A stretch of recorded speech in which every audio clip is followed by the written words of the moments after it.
El mensaje de la crucifixión. Para los efectos del aprendizaje, examinemos de nuevo la crucifixión. No hice hincapié en ella anteriormente debido a las temibles connotaciones que quizá tengas asociadas con ella.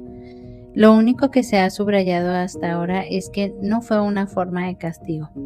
No obstante, no se puede explicar nada utilizando exclusivamente términos negativos. Existe una interpretación constructiva de la crucifixión que está totalmente desprovista de miedo y que, por lo tanto, si se entiende debidamente, es totalmente benévola en cuanto a lo que enseña. La crucifixión no es más que un ejemplo extremo. Su valor, al igual que el valor de cualquier otro recurso de enseñanza, reside únicamente en la clase de aprendizaje que facilita. Se puede entender y se ha entendido incorrectamente.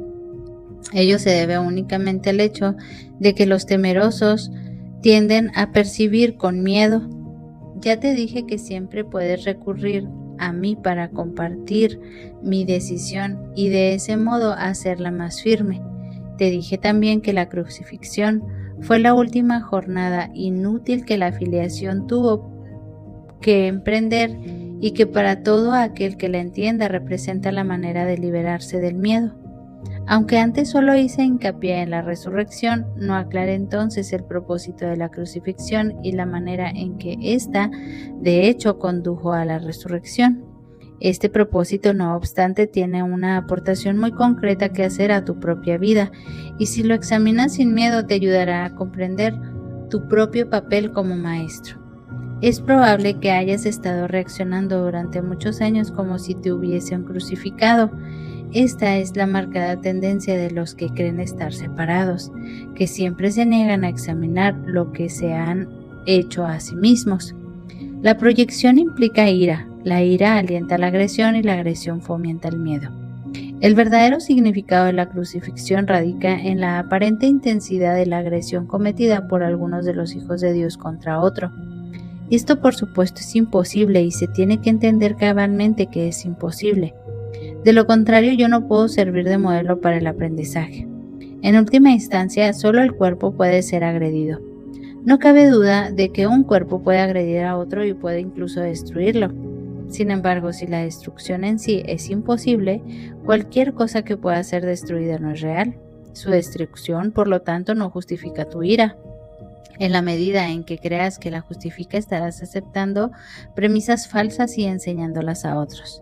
El mensaje de la crucifixión fue precisamente enseñar que no es necesario percibir ninguna forma de ataque en la persecución, pues no se puede ser perseguido. Si reaccionas con ira, tienes que estar equiparándote con lo destructible y por lo tanto, viéndote a ti mismo de forma demente. He dejado perfectamente claro que soy como tú y que tú eres como yo, pero nuestra igualdad fundamentalmente solo puede demostrarse mediante una decisión conjunta. Eres libre, si así lo eliges, de percibirte a ti mismo como si estuvieras persiguiendo. Mas, cuando eliges reaccionar de esta manera, deberías recordar que yo fui perseguido de acuerdo con el pensar del mundo y que no compartí esa interpretación. Y puesto que no la compartí, no la reforcé. Ofrecí consecuentemente una interpretación diferente del ataque que deseo compartir ahora contigo. Si la crees, me ayudarás a enseñarla. Como ya dije anteriormente, lo que enseñes es lo que aprenderás. Si reaccionas como si te estuvieran persiguiendo, estarás enseñando persecución. ¿No es esta la lección que el Hijo de Dios debe enseñar si es que ha de alcanzar su propia salvación? Enseña más bien tu perfecta inmunidad, que es la verdad acerca de ti. Y date cuenta de que no puedes ser atacado. No trates de protegerla, pues de lo contrario creerás que es susceptible de ser atacada. No se te pide ser crucificado, lo cual fue parte de lo que yo aporté como maestro. Se te pide únicamente que sigas mi ejemplo cuando te asalten tentaciones mucho menos extremas de percibir falsamente y que no las aceptes como falsas justificaciones para desatar tu ira. No las aceptes y no puede haber justificación para lo injustificable. No creas que las hay, ni enseñes que las hay. Recuerda siempre que enseñas lo que crees. Cree lo mismo que yo y llegaremos a ser maestros de igual calibre. Tu resurrección es tu despertar o tu redespertar. Yo soy el modelo de renacimiento, pero el renacimiento en sí no es más que el despuntar en la mente de lo que ya se encuentra en ella. Dios mismo lo puso ahí y por lo tanto es cierto para siempre. Yo creía en ello y por consiguiente lo acepté como verdad. Ayúdame a enseñarlo a nuestros hermanos en nombre del reino de Dios, pero cree primero que es verdad, pues de lo contrario enseñarás mal. Mis hermanos se quedaron dormidos durante la supuesta agonía del huerto, pero yo no pude haberme indignado con ellos porque sabía que no podía ser abandonado. Lamento cuando mis hermanos no comparten mi decisión de oír solamente una voz, pues eso los debilita como maestros y como alumnos. Con todo, sé que no pueden realmente traicionarse a sí mismos ni traicionarme a mí, y que sobre ellos es donde todavía tengo que edificar mi iglesia. No hay ninguna otra alternativa al respecto, porque únicamente tú puedes ser la roca de la iglesia de Dios.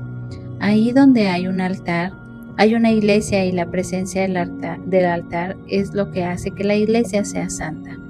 La iglesia que no inspira amor tiene un altar oculto que no está sirviendo al propósito para el que Dios lo destinó. Tengo que edificar su iglesia sobre ti porque quienes me aceptan como modelo son literalmente mis discípulos. Los discípulos son seguidores y si el modelo que siguen ha elegido evitarles dolor en relación con todo, sería ciertamente insensato si no lo siguiesen. Elegí por tu bien y por el mío demostrar que el ataque más atroz a juicio del ego es irrelevante. Tal como el mundo juzga estas cosas, mas no como Dios sabe que son, fui traicionado, abandonado, golpeado, atormentado y finalmente asesinado. Está claro que ello se debió únicamente a las proyecciones de otros sobre mí, ya que yo no lo he hecho daño a nadie y había curado a muchos. Seguimos gozando de perfecta igualdad como alumnos, aunque no es necesario que tengamos las mismas experiencias. El Espíritu Santo se regocija cuando puedes aprender de las mías y valerte de ellas para volver a despertar. Ese es su único propósito y esa es la única manera en que yo puedo ser percibido como el cambio, la verdad y la vida. Oír una sola voz nunca implica sacrificio. Por el contrario, si eres capaz de oír al Espíritu Santo en otros, puedes aprender de sus experiencias y beneficiarte de ellas sin tener que experimentarlas directamente tú mismo. Eso se debe a que el Espíritu Santo es uno y todo aquel que le escucha es conducido inevitablemente a demostrar su camino para todos. Nadie te está persiguiendo del mismo modo en que nadie me persiguió a mí. No te pide que repitas mis experiencias, pues el Espíritu Santo a quien compartimos hace que eso sea innecesario. Para valerte de mis experiencias de manera constructiva, no obstante, tienes aún que seguir mi ejemplo con respecto a cómo percibirlas. Mis hermanos, que son también tus hermanos, están constantemente justificando lo injustificable.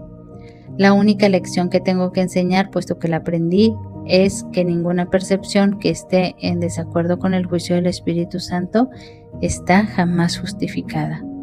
Mi función consistió en mostrar que esto es verdad en caso extremo, simplemente para que pudiese servir como instrumento de enseñanza ejemplar para aquellos que, en situaciones no tan extremas, sienten la tentación de abandonarse a la ira y al ataque. Mi voluntad, junto con la de Dios, es que ninguno de sus hijos sufra. La crucifixión no puede ser compartida porque es el símbolo de la proyección, pero la resurrección es el símbolo de compartir, ya que para que la filiación pueda conocer su plenitud, es necesario que cada uno de los hijos de Dios experimente un redespertar. Solo esto es conocimiento. El mensaje de la crucifixión es inequívoco. Enseña solamente amor, pues eso es lo que eres.